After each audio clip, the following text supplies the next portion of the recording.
Mapagpalang umaga po sa atin lahat. Narito tayo ngayon sa Snake Road.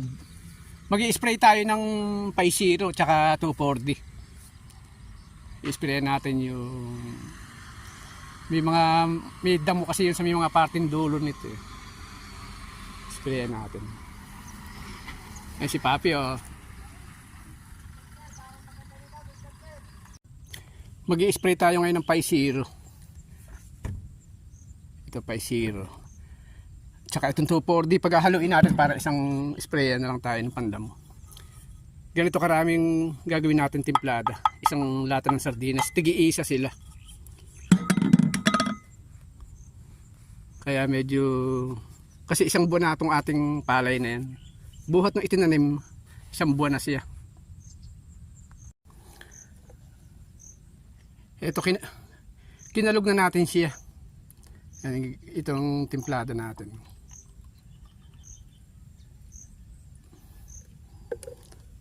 Ito meron ding hindi lang sa damo itong 240. Meron siya nagagawa sa puno ng palay. Ito naman yung Paisiro.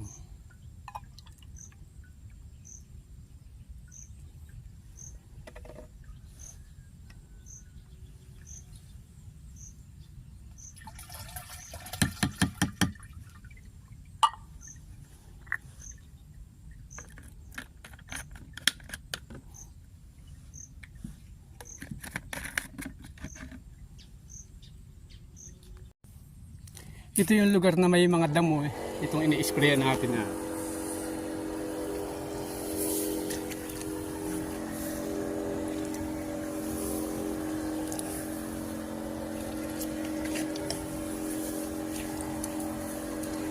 Isang buwan na siya nung simula nung itinanim.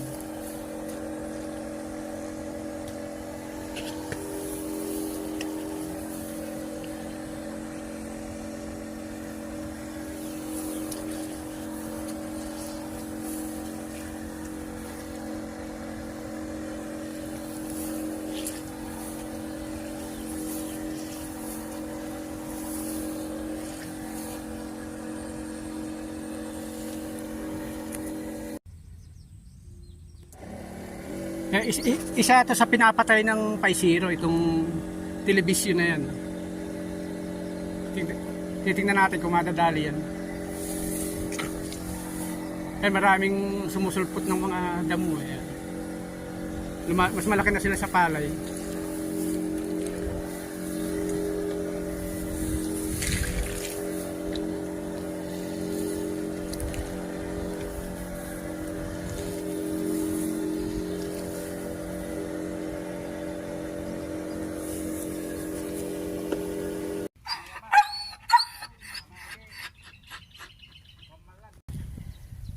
Simula na in-spray natin ng Paisiro.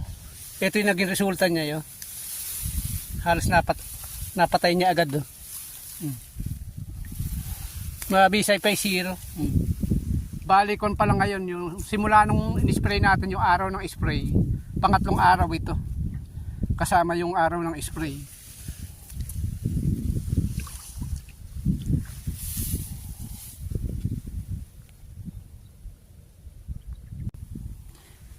Pinatutubigan natin ngayon.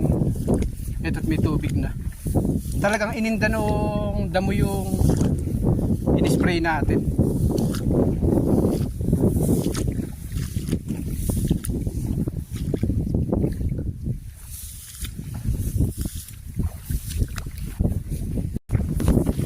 Nakatulad na patay din siya.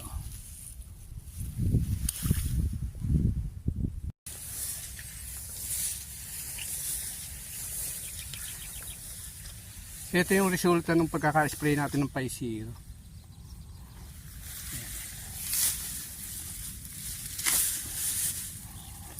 After 4 days.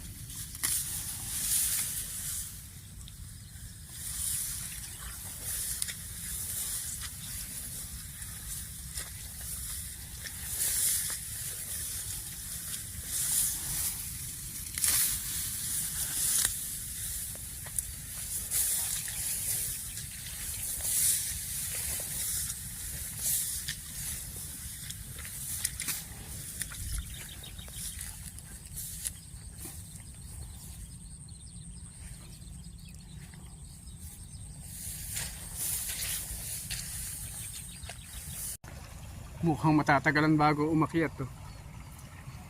Mahina yung tubig.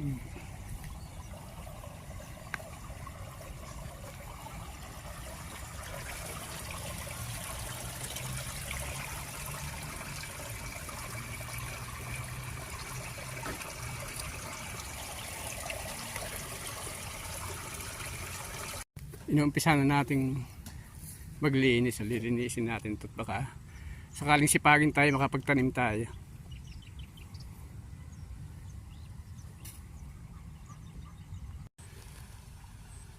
Ay, nalinis na natin.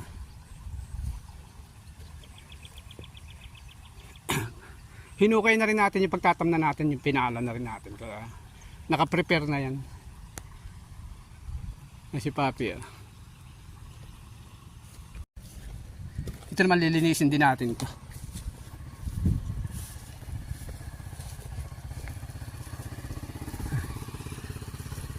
Ay, dito na, umpisahan na rin natin ito. Yan, tinambak natin. Ito namang saging, ito titirahin natin. Tatanggalan natin ng mga sirang dahon. Kaya katulad ng mga, lalo na yung mga sirang dahon ay mapupula.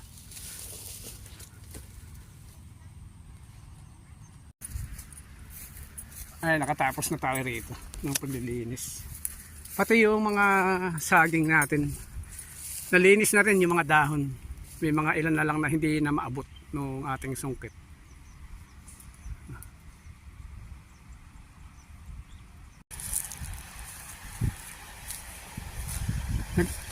Nagtanim tayo ng suha. Ito yung suha doon sa likod bahay. Ilipat na natin dito.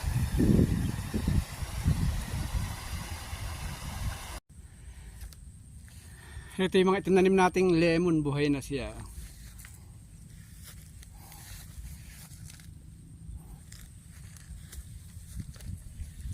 Bali, itinanim natin ito tatlo. Yung isa medyo alanganin ang buhay niya. Ito yung kauna-unahan.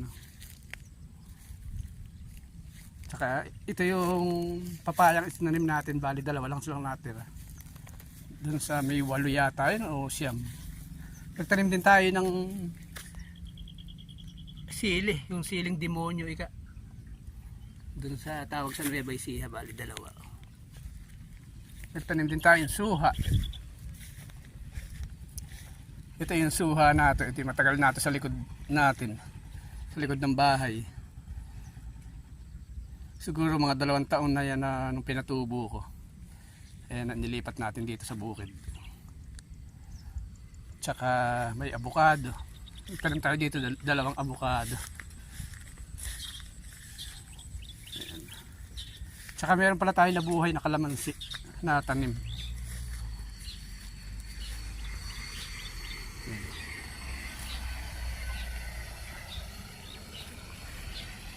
Ayan yung isang abukado. Tsaka yung papaya.